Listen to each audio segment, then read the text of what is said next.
Welcome to How You Livin', a transformative podcast featuring best-selling author, inspirational speaker, and minister, Dr. Rick Rigsby. And now, Dr. Rick.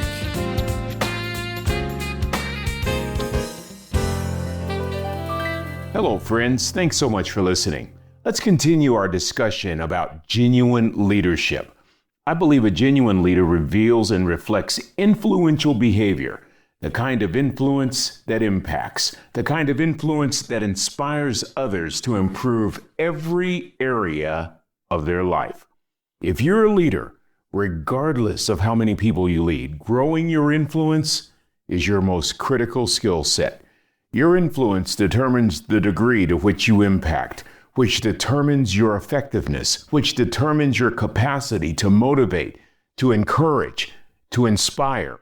My thinking was influenced by author John Maxwell, who said on one occasion, "Leadership is influence, nothing more, nothing less."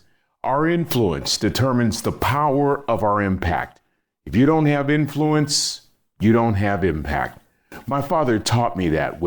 He taught me that without influence, I'm nothing more than just a suit. I'm just taking up space. I'm nothing more than just a title. Such shallow, superficial leadership. It makes a nice impression, but that's about it. It doesn't make an impact. I refer to this as disingenuine leadership. How one presents becomes most important. Impressionistic leadership cripples our capacity to equip or to encourage or to empower or to inspire. You know why? Because impressionistic leadership is really not about leading other people. It's about us and how we present, how we appear. Leadership is more than just a title, more than just a position on an organizational chart. And while leadership can be assisted greatly by our education or our experiences or other advantages, growing one's influence, in my opinion, is the most critical asset an effective leader can possess. My mentor taught me this, my father, the wisest man I ever met in my life. Yet, despite his limited education, despite his lack of social status or executive title, despite the fact that my father was limited in many of the ways where one might measure success, he was the wisest person that I have ever encountered in my entire life. My father never made it past the third grade. My dad was a cook. He was a cook at California Maritime Academy in Vallejo, California. This is a school that trained and continues this day to train men and women for the maritime industry. This wonderful opportunity afforded my father a chance to sail all over the world because in order for these cadets to graduate, a training cruise was required. My father sailed the world on the training ship Golden Bear. This meant he would interact with people from Hawaii to Hong Kong. In the midst of Jim Crowism and segregation and racial tensions, my dad learned how to navigate through it all.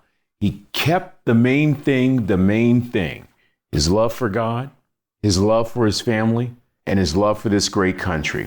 And he taught his sons the very same thing. He taught us to do our best, to never make excuses, to always look for a way to help people, to always be willing to serve people. My father taught us to tell the truth, to think the best of people, to do what we say we're going to do.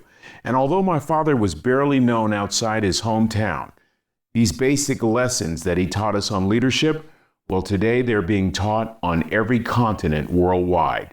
These lessons continue to ring in my heart today with a piercing familiarity.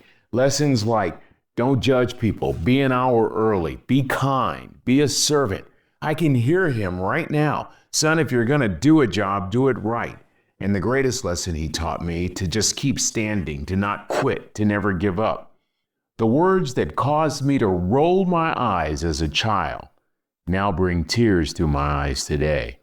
Never really knew how profound this man really was, or the impact his lessons would have on my life. I can hear him as if he's in this studio with me right now. Son, how you do anything is how you do everything. Son, it's never wrong to do the right thing. Son, kind deeds are never lost. Son, make sure your servant's towel is bigger than your ego. Son, you'd rather have it and not need it than need it and not have it. Son, always keep your word. Your word is all you really have. My father developed his influence during the seemingly mundane episodes of life by helping a neighbor, by helping someone in need, by keeping his word, even when keeping his word was inconvenient.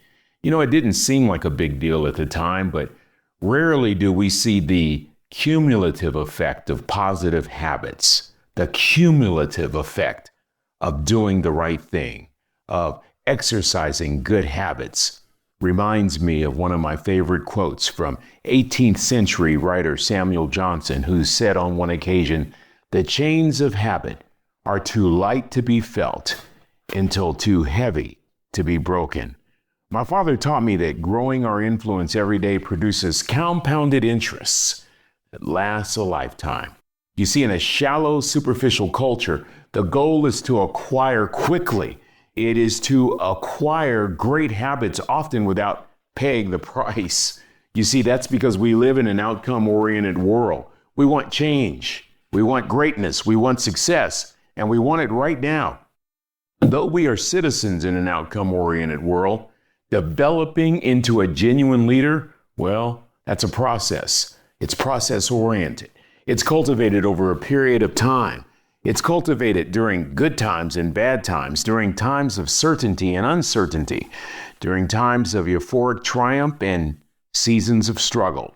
It's something that's cultivated based on behaviors that promote living the right way all the time. And it was modeled by my father, who stressed that a genuine leader must lead themselves first by living a gold standard, right living, a life that demands one's best, a life that is required to be circumspect. That's how respect is forged.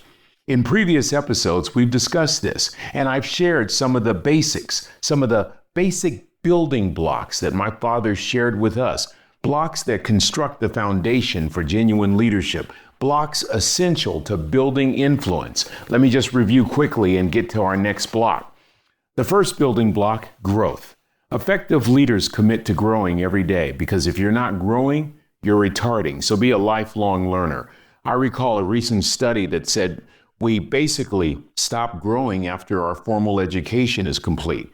And here are the reasons why. We're too busy. We don't like learning.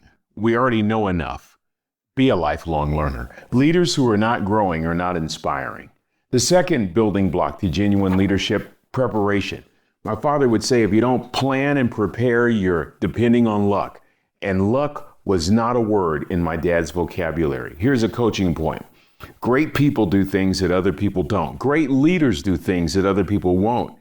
And great leaders prepare and influence others to do the very same. The third building block that establishes the foundation for genuine leadership, disrupting our thinking.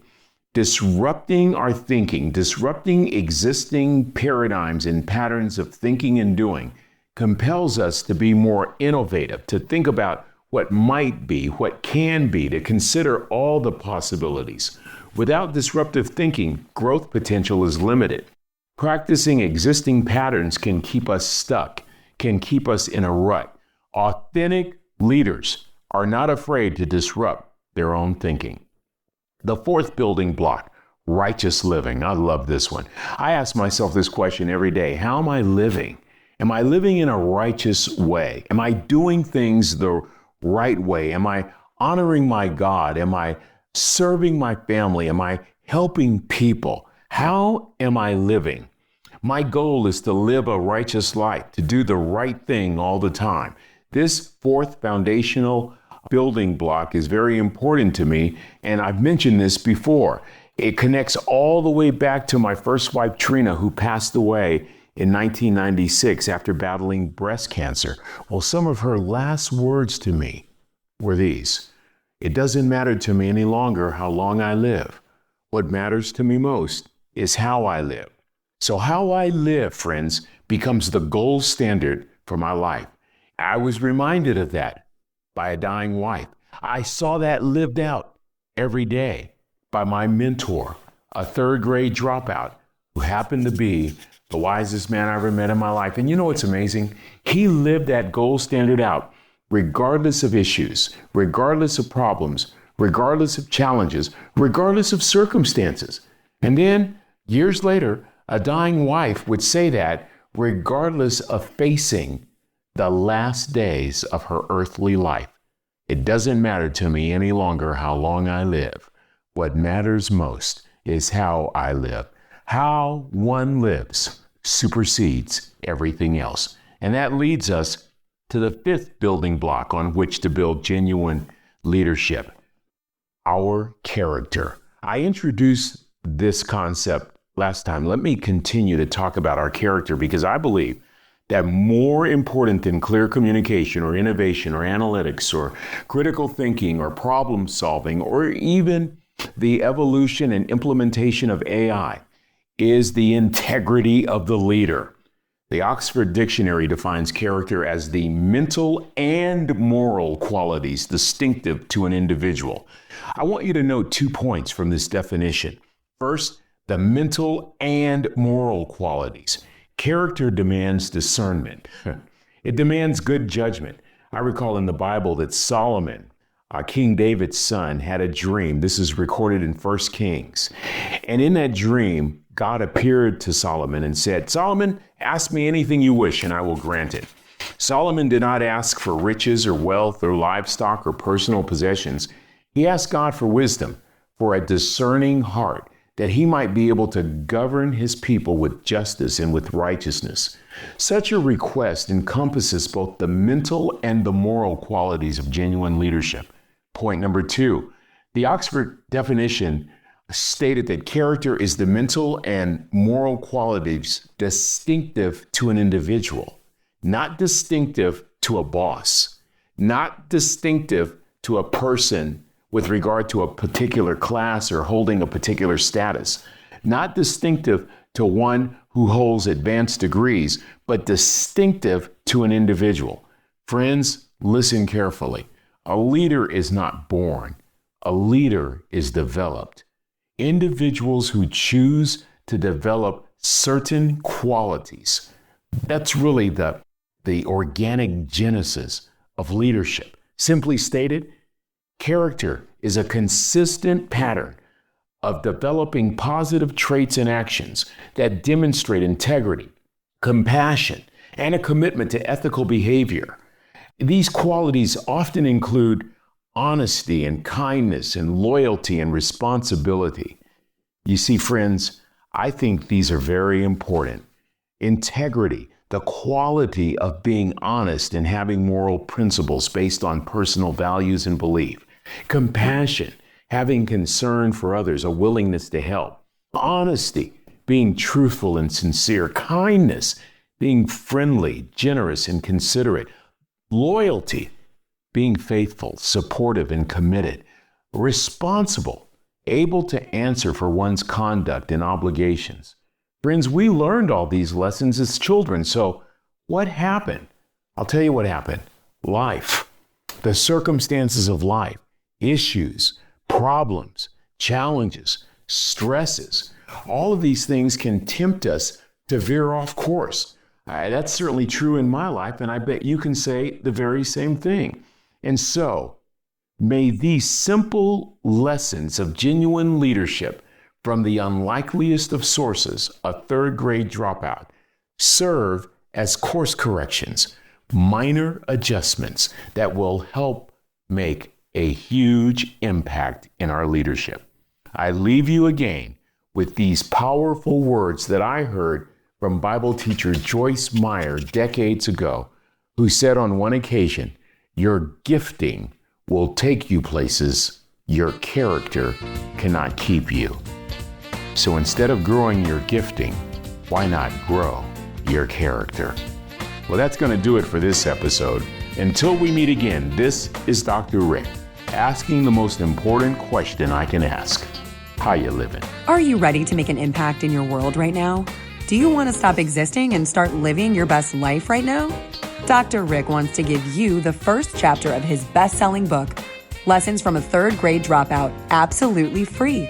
Just go to www.rickrigsby.com/free gift to get the print or audiobook right now. This is thepodcastfactory.com.